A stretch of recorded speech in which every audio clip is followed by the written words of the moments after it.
Can you tell us about the boxwood clarinets you use? When I entered the Concertgebouw, I for years had an artistic project is to play classical and early romantic repertoire on boxwood instruments because at the time, so on modern instruments, but boxwood because at the time instruments were made of this wood, and I had the chance to try instruments from Shirley Brill actually. Who was playing Zekelke boxwood clarinet at the time, and it was so convincing for me. It makes so much sense artistically to play this repertoire on this boxwood instrument, but it was not possible. These instruments are quite special and quite pricey as well. So this was always a dream for years that I it was on the side. I left it, but I was always there.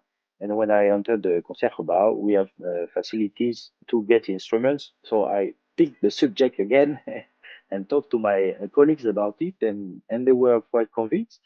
And so we made a try, and everyone think it was very pertinent. It was a very good approach to this music, and it fit very well. So I asked Buffet that I knew for a long time, and I said I would like to play this repertoire on Boxwood Planet. Would you be ready to build instrument for us? It was not just for me, but as a section who would play on this instrument. Yeah, unfortunately, they didn't see it coming. They had no stock of wood, and it was not like, okay, we can do it. It's like in every big company, everything moves a bit slow. There's some inertia, and so they were very sorry, but they couldn't help me with this project. So I said, I'm sorry. I love you, but I know where I can find this kind of planet, and that's how I got in touch with Johan Zekelke. He was very nice to us, and he made the clan. He just made planets for us, and they are fantastic instruments. The way he builds the instruments is really fantastic craftsmanship, and they are very special. Every single instrument of his is unique, and that's how I got into the boxwood clarinets, and we introduced them into in the orchestra.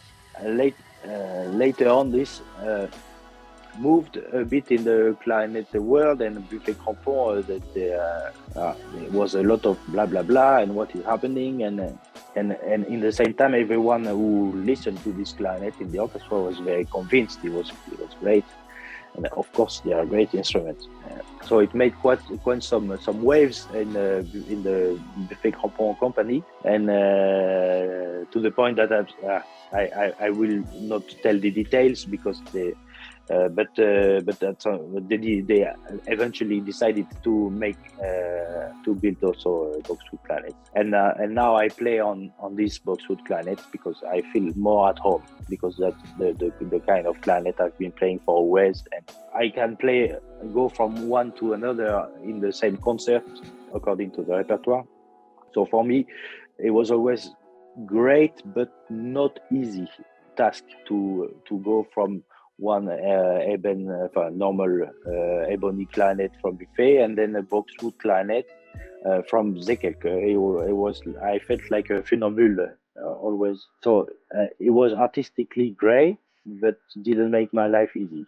And the day Buffet finally made boxwood clarinets, I felt more at home. So I just had to handle and to enjoy the difference in the wood, but I not in the brand and the bore and everything. So for me, it's now easier. That's why I'm back with Boxwood Planets by Buffet. But yeah, but I love and I still love their fantastic instruments by the so both.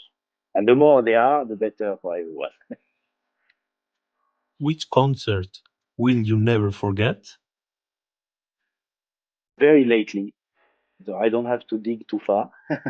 but it was very I during the end concert of a new festival that my wife started in Amsterdam, we got to play Brahms horn trio, where I played the horn part with basset horn, which fits fantastic, and she played the violin part, and a very close friend of ours who just had has lost his wife, and he was happened to be the best friend of my wife. So we were all four very close. And unfortunately, she has left us last year.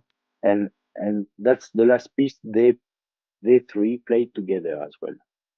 And yeah, this was a really special concert. First because Brahms the horn trio is amazing. We don't know it too much on the clarinet, but please try it on the basset horn. It's phenomenal music. And because we played the three of us and we were missing her and because of the circumstances. So this was very special. Can you share a funny anecdote with us? Very special moment was with Maris Jansson and to show how generous this man was.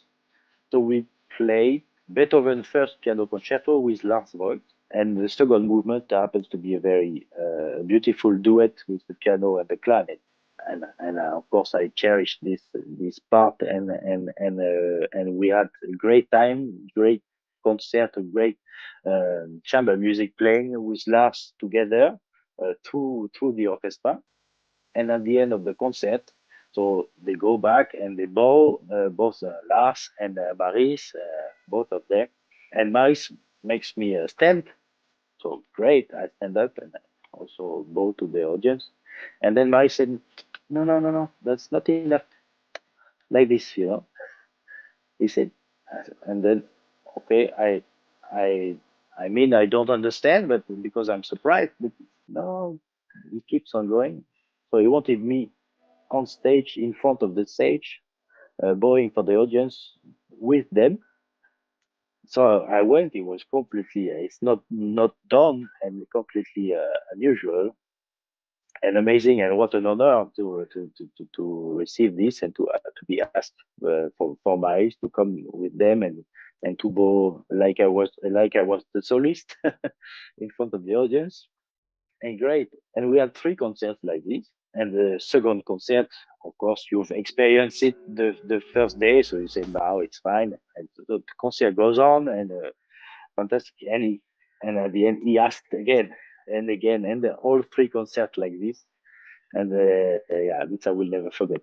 To show and to testify how generous Maris was, and he never took anything for himself and always put the others on the front page. This is also something special, maybe not funny, but something I will always remember. Can you talk to us about your class in The Hague?